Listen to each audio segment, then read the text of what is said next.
Assalamualaikum warahmatullahi wabarakatuh.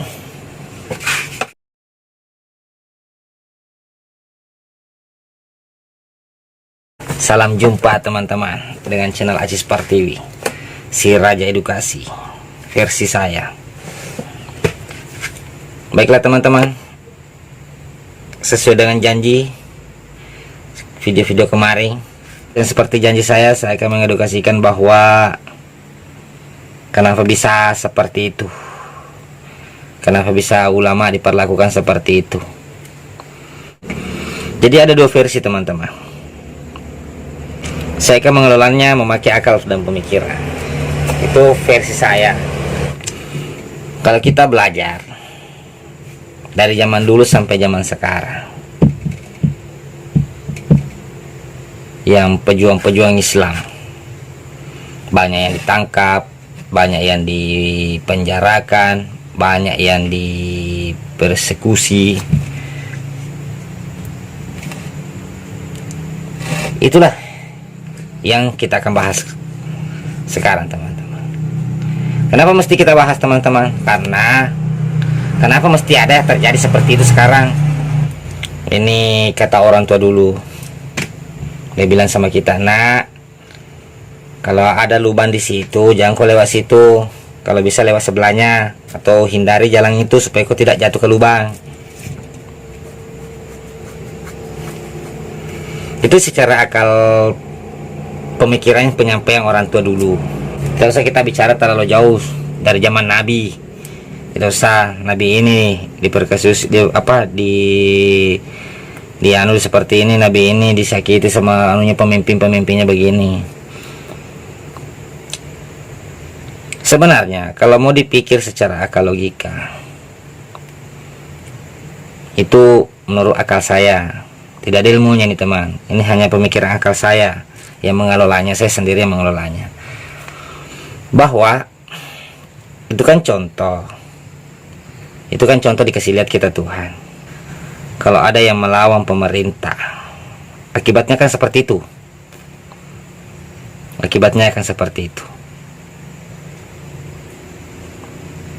Itu contoh dari masa-masa lalu. Mulai dari saya lihat itu ada ulama-ulama besar dulu itu dipenjara, dibunuh, di apa. Itu sebenarnya contoh kayaknya dikasih lihat kita Tuhan gitu teman-teman. Dan yang bikin heran, kenapa masih sekarang masih ada yang terjadi. Seperti Habib kita ini, Habib Rizik yang disidang sidang ini. Saya tidak menyalahkan beliau. Tidak, saya tidak menyalahkan diri pribadi. Karena di sana kalau kita memakai ilmu, apa yang dilakukan cucu Rasulullah kita ini, terlalu banyak ilmunya teman, terlalu banyak contohnya, terlalu banyak contoh ilmu yang dikasih lihat kita sama Tuhan itu.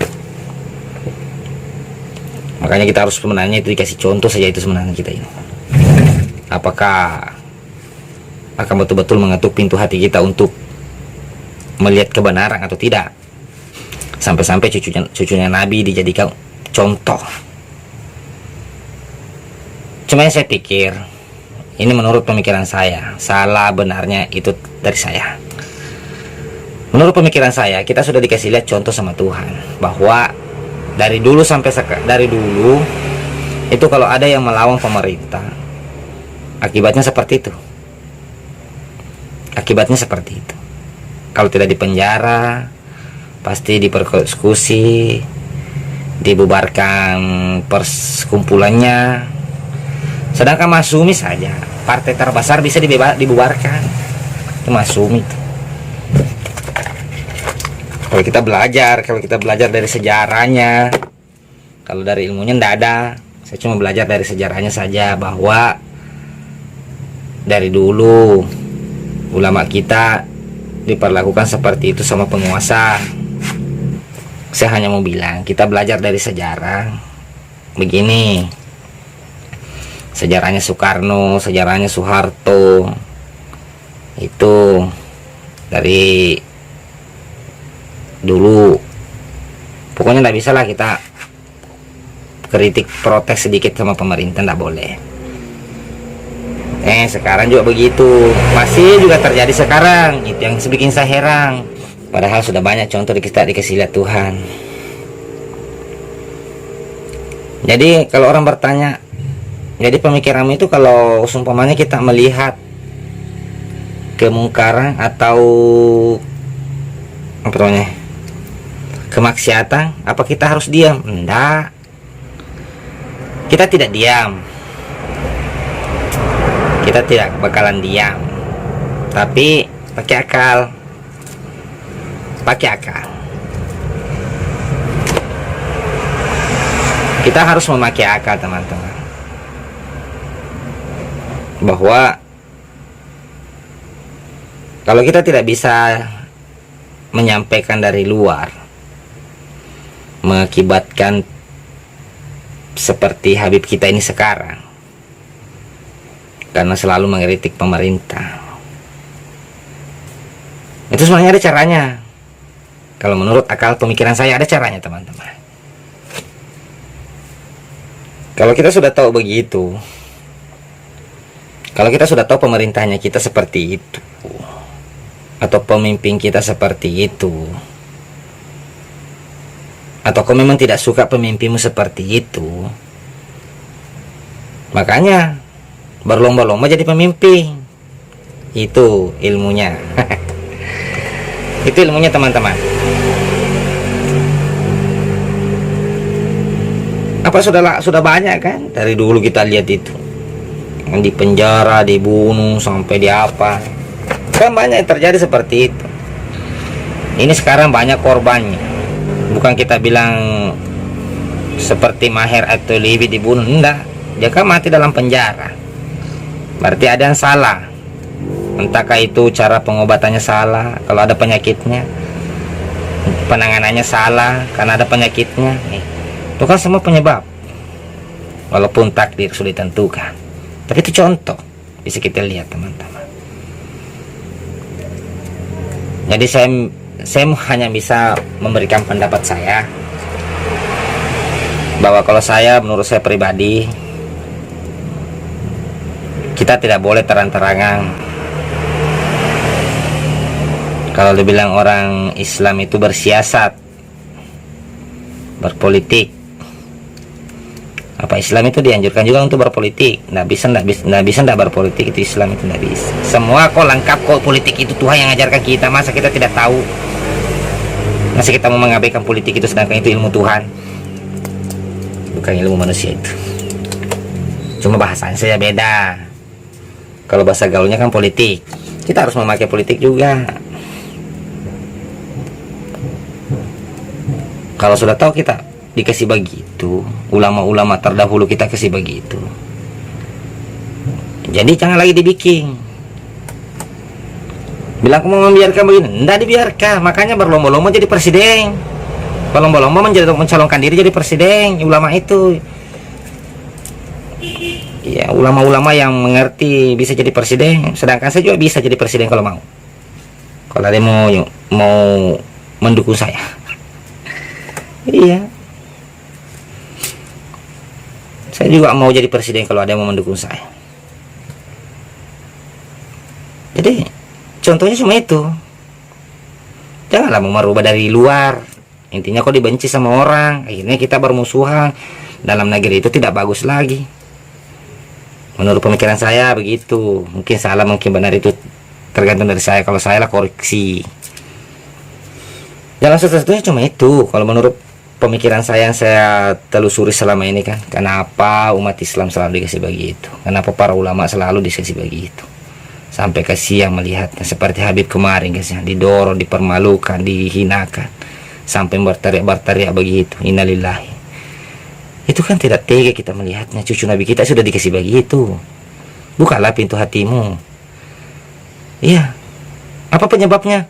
Ya penyebabnya karena apa? Para ulama tidak mau jadi presiden, maunya cari selamat sendiri.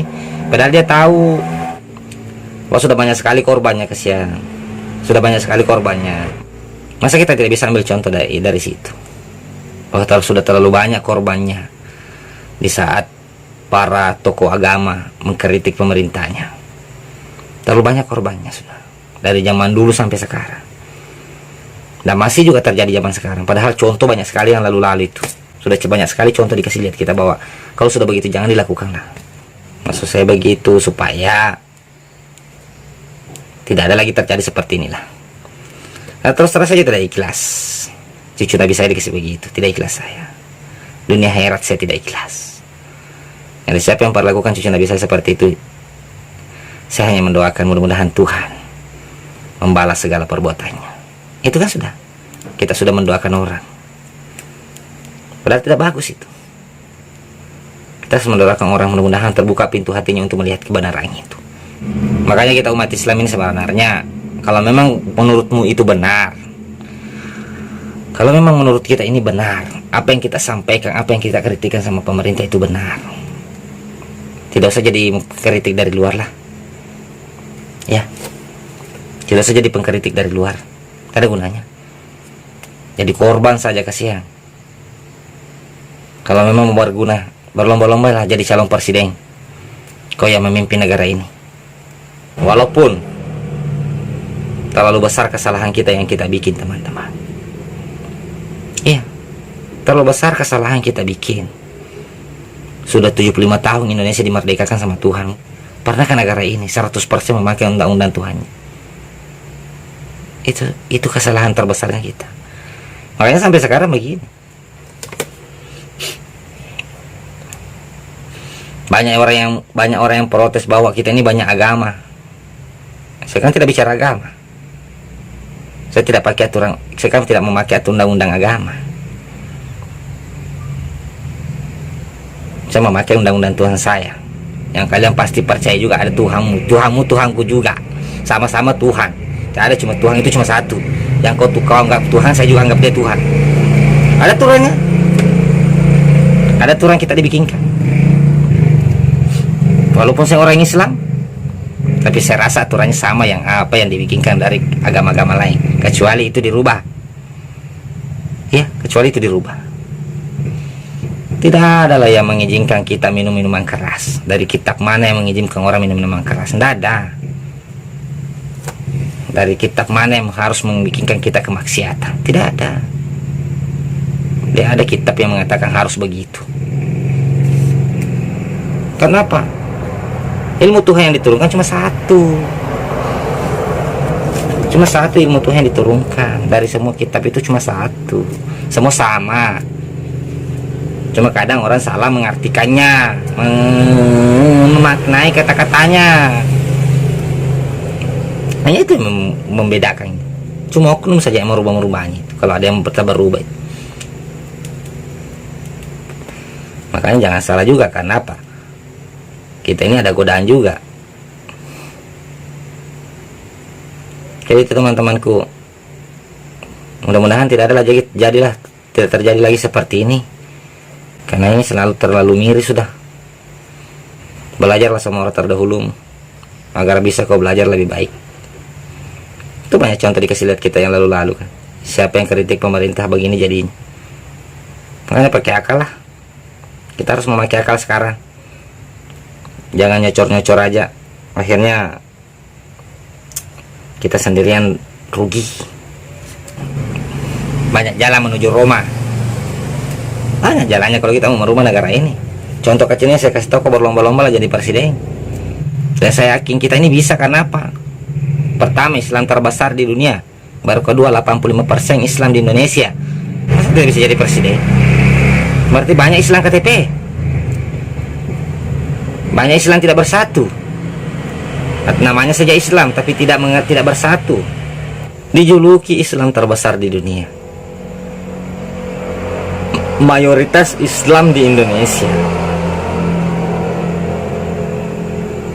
Masa biar satupun pemimpin tidak ada yang menerapkan undang-undang Tuhan 100%. Itu yang ganjil itu. Iya. Kalau menurut pemikiran saya, akal logika pemikiran saya, Tuhan kasih saya akal untuk berpikir. Seharusnya kita ini sudah memakai aturan Tuhan. Kita tidak malu kah sama dunia? Dijuluki Islam terbesar, tapi tidak pakai undang-undang Tuhan. Tidak malu kah kira-kira kita kalau begitu? Cuma diketahui orang.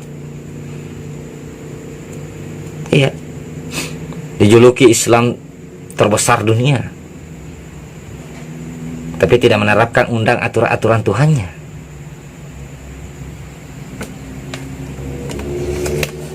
Itu kan mustahil. Malah ulama yang mengeritik dari luar pengen menerapkan aturan Tuhannya, akhirnya dijadikan begini. Banyak manfaatnya kalau undang-undang Tuhan kau pakai sebenarnya, kau terapkan di negaramu ini. Siapa bilang tidak bisa? Selalu saya bilang, siapa yang bilang tidak bisa? Dari mana katanya tidak bisa? Bukankah aku cuma ciptanya Tuhan? Bukankah bumi dan langit serta seisinya hanya Tuhan yang punya?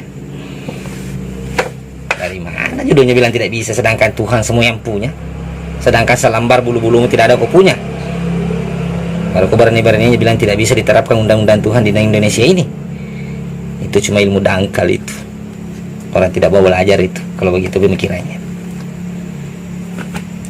Nyata-nyata selambar bulu-bulumu saja tidak ada kau punya, masa kau tidak mau pakai undang-undang Tuhan? Akhirnya selama ini apa yang terjadi di negara ini? Negara terbesar Islam dunia, negara terkaya hasil buminya di dunia, tapi warganya menderita saja. Kenapa? Contoh konkret yang saya harus kasih lihat kau. Tuhan marah sama kalian karena kalian mengabaikan aturan-aturan Tuhan kalian. Bagaimana Tuhan mau mendukung kalian? Karena kalian abaikan aturannya, seharusnya kau pakai. Itu contohnya. Makanya yang tahu itu harus jadi presiden. Iya, sudah 75 tahun Indonesia merdeka. Saya baca separuh undang-undangnya yang dibikin itu, mana ada. Itu bukan undang-undang Tuhan dipakai. Yang benar undang-undang Tuhan itu adalah undang Pancasila itu. Itu sudah yang benar itu. Tapi siapa yang pakai sekarang? Tidak ada kan. Cuma itu yang benar.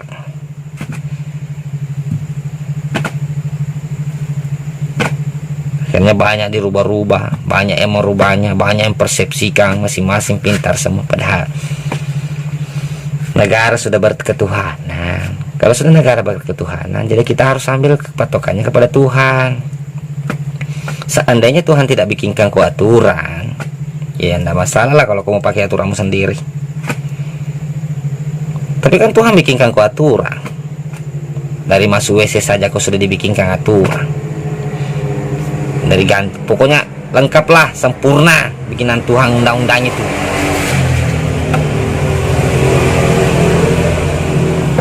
Iya. Begitu teman-teman, saudara-saudaraku dimanapun Anda berada. Belajarlah sama orang terdahulu kalian kalau ingin lebih pintar. Bukan saya menyalahkan, karena harus memang digoyahkan hatinya supaya baru ada bergerak. Makanya peristiwa Habib kita ini contoh besar dikasih lihat ke sama Tuhan ini. Ketuk pintu hatimu untuk melihat kebenaran, bahwa kenapa masih sampai sekarang masih ada pemerintah yang mau dikoreksi.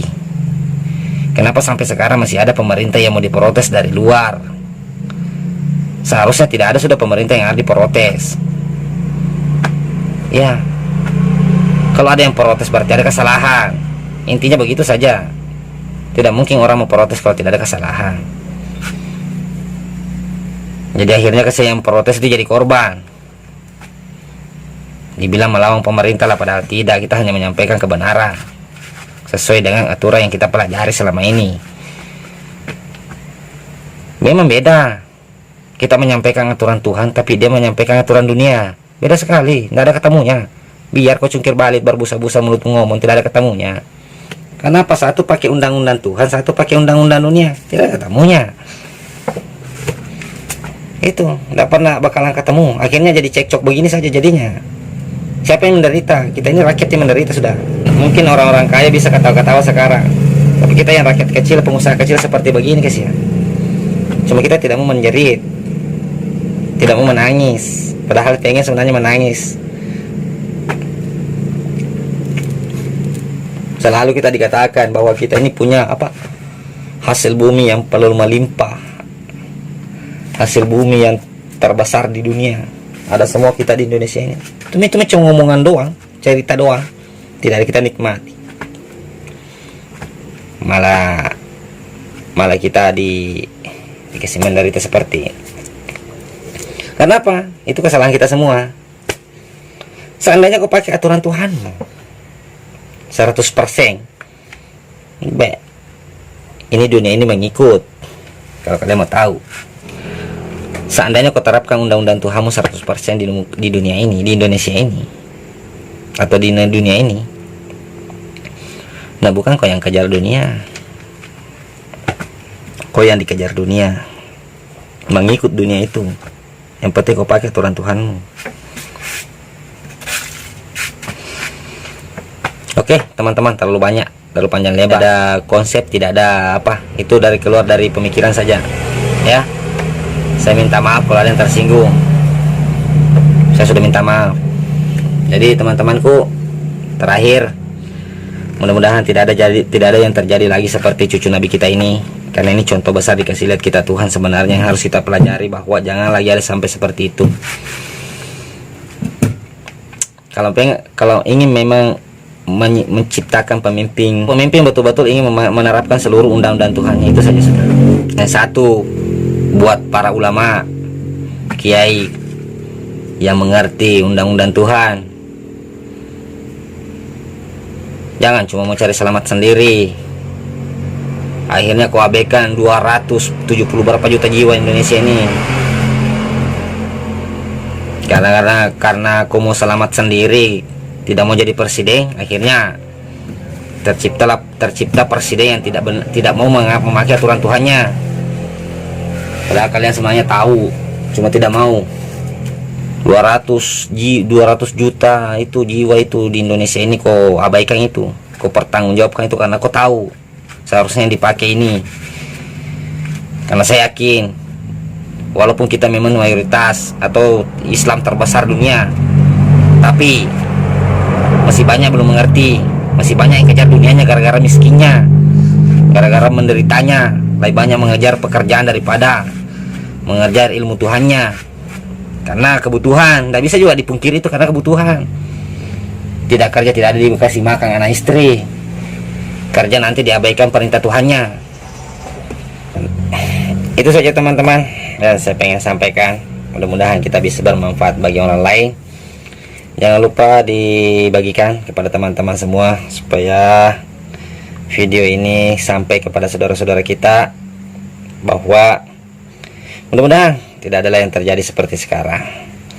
Kalau pengen merubah negaramu ini, berlomba-lombalah jadi presiden. Berlomba-lombalah yang bagi mengerti. Jangan yang tidak mengerti berlomba-lomba jadi presiden, akhirnya ada yang mengkritik dari luar. Seandainya kebijakan Tuhan yang kau pakai, insya Allah saya jamin tidak ada yang bisa mengkritikku dari luar. Tidak ada. Kenapa? Kalau ada yang kritik, ya itu orang tidak suka aturan Tuhannya. Kasih lihat, kasih malu dia. Oke, teman-temanku dimanapun Anda berada, semoga kita bisa bermanfaat bagi orang lain. Selalu gunakan akal dan pemikiran. Contoh ada di mana-mana kita dikasih lihat sama Tuhan itu. Segala apa yang terjadi di muka bumi ini, itu adalah pelajaran bagi kita, umat ciptaannya. Oke, sekian dan terima kasih. Kita jumpa di video akan datang. Wassalamualaikum warahmatullahi wabarakatuh. Salam semua, semoga sehat selalu. Amin, amin ya rabbal alamin.